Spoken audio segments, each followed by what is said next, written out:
Have you actually diagnosed yourself in terms of like what it was about you as a person that made you want to go down that path? Because I oftentimes I look back to my younger days and I'm like, oh, you were like really drawn towards the bad guys in the movies, and you wanted to have these fucked up experiences and to really live through a bunch of bullshit. You wanted this hero's journey. Hey, this is what Domino Effect, my comedy specials, Domino Effect 1, 2, 3, 4. So I started at 10, which what my dad was, I was on both sides of the fence. I had a very structured dad who sold powder cocaine inside of his carrier service. I had a very structured educational mom. So my mom, hardworking. So I just took my dad's business savvy and mixed it with my mom's hard work. And now I'm in the streets because I'm not really confident enough just to be myself. Just to be myself. I don't have to hang with these guys at all. What's drawing me to this? Oh, I want to be the bad guy. Why? Is it too hard to be good? Is there no glory in just being a 9-to-5 guy who goes to college and gets a nice corporate job and gets a 401k? At 14, I have no idea what my journey is, but I know I'm not doing nothing that's going to make me a chef or a Navy SEAL. Right. My sister's getting all the accolades. Mm-hmm. She got all type of trophies and awards, and I'm sitting there like, what I got? Street cred? Can't buy me nothing. Right.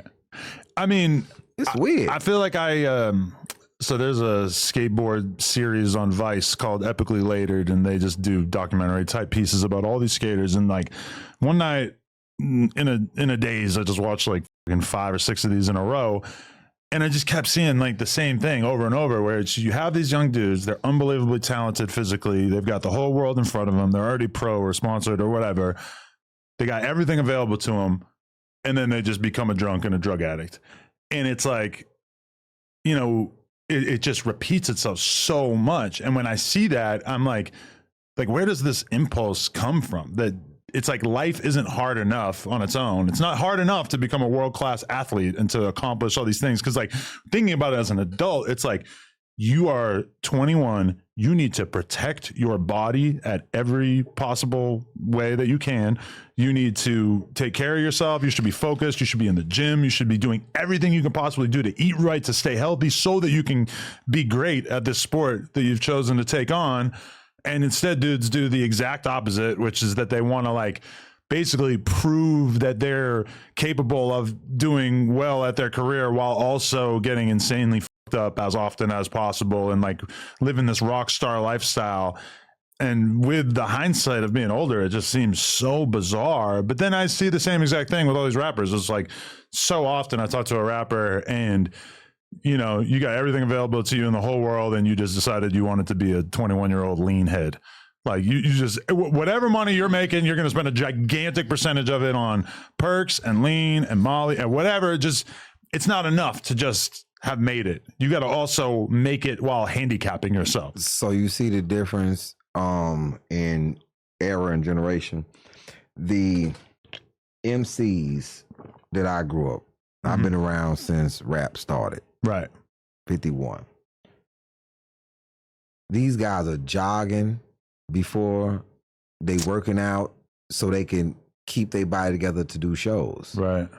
And how are all of my favorite rappers still alive? All of them, besides Heavy D, you know what I'm saying? All of my favorite MCs, LL is still here. Cube is still here. Rakim is still here. Big Daddy Kane is still here. KRS One is still here. Dougie Fresh is still here. Slick Rick. It's like I'm confused of how a whole Melly Mel is still here. A whole generation of MCs who started, pioneered it, still here, still healthy. Then it switched to, I'm talking, they talked about like selling drugs and being a criminal was like you a derelict. Like you are an awful person. To switch to whatever this is now, and then you get rich and want to be a killer. You get rich. It's no way that I'm a millionaire. I'm a multi-millionaire. And I'm concerned about what is going on in the streets. Jay-Z wish he was in the streets. Like, man, I don't care about what. The only thing I know about the street, I just bought it. Nas is not in the streets, and to sell kids the street persona, they've made it. Why do I want to? Jay got a classic line. I don't be rapping about me being in the streets all day. Like, why would I be out there? Right. You can go wherever you want to, buy whatever you want to, but you want to drill? Oh, because somebody said we'll give you a check for saying it. Well, I think part of it is that the audience for hip hop, in large part, like if you want to be Jay-Z as he exists now, putting out an album like 444 that clearly is high-minded and aimed at an older, more mature audience that's going to appreciate Jay-Z's growth.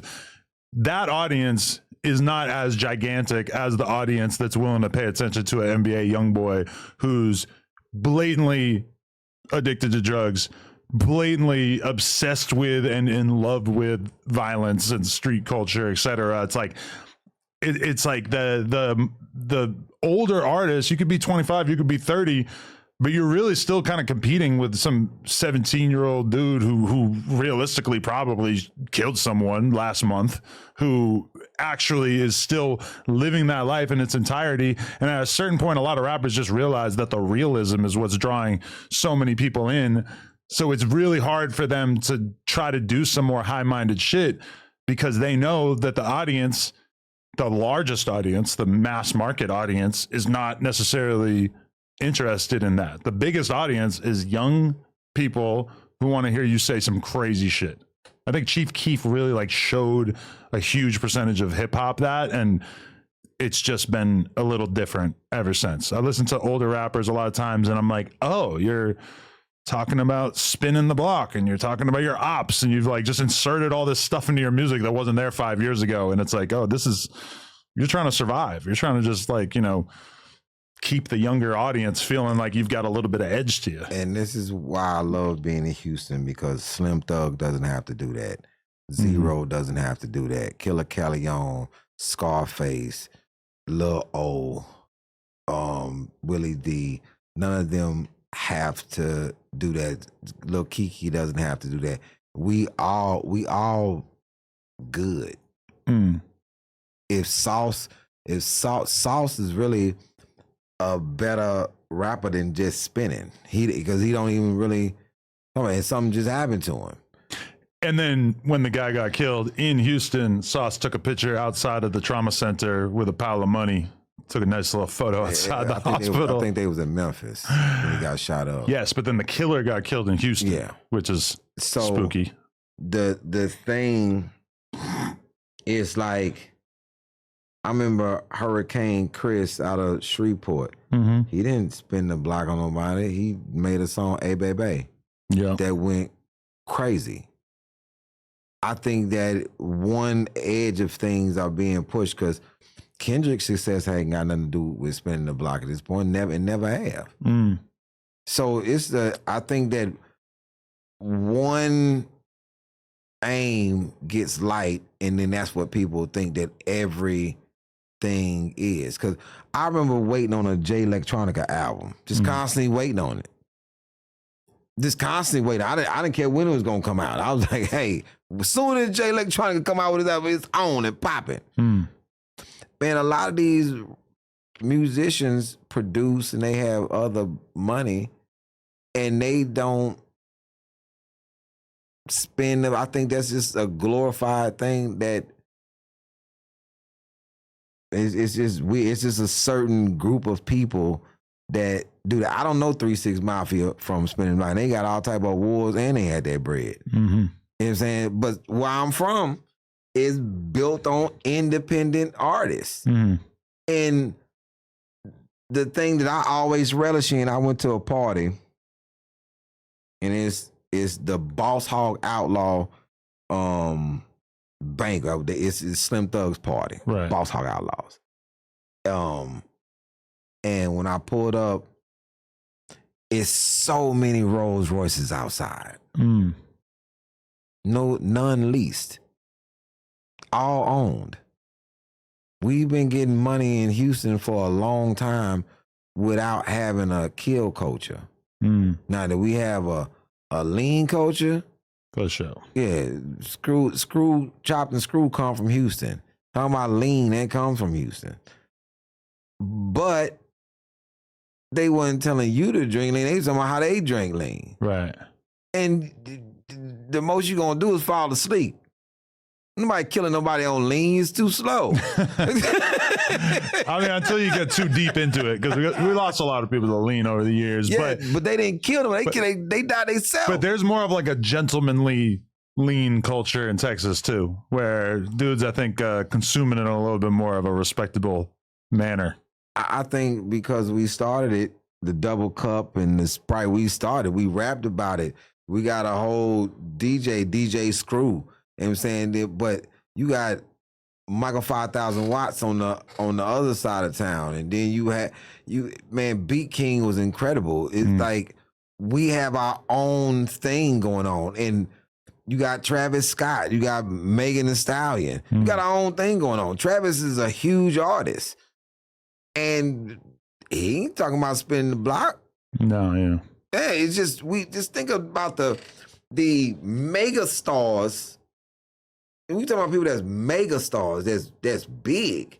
And then we talking about people who got their own bread and don't have to worry about nobody else. Mm. And you pull up to a Houston party and we pull out, it's no lease cars out there. This is owned. Mm. This is all, we good. And we sitting on big houses and we doing our own thing. And we ain't got to kill nobody or spin the block to do it. Okay, so you just saw the clip, but did you know that you can watch this entire interview right now before it's released to the public, uncensored, by becoming a member for just $5 a month, and there's a lot of other crazy benefits as well. So make sure you hit the link down in the description and sign up. Appreciate y'all.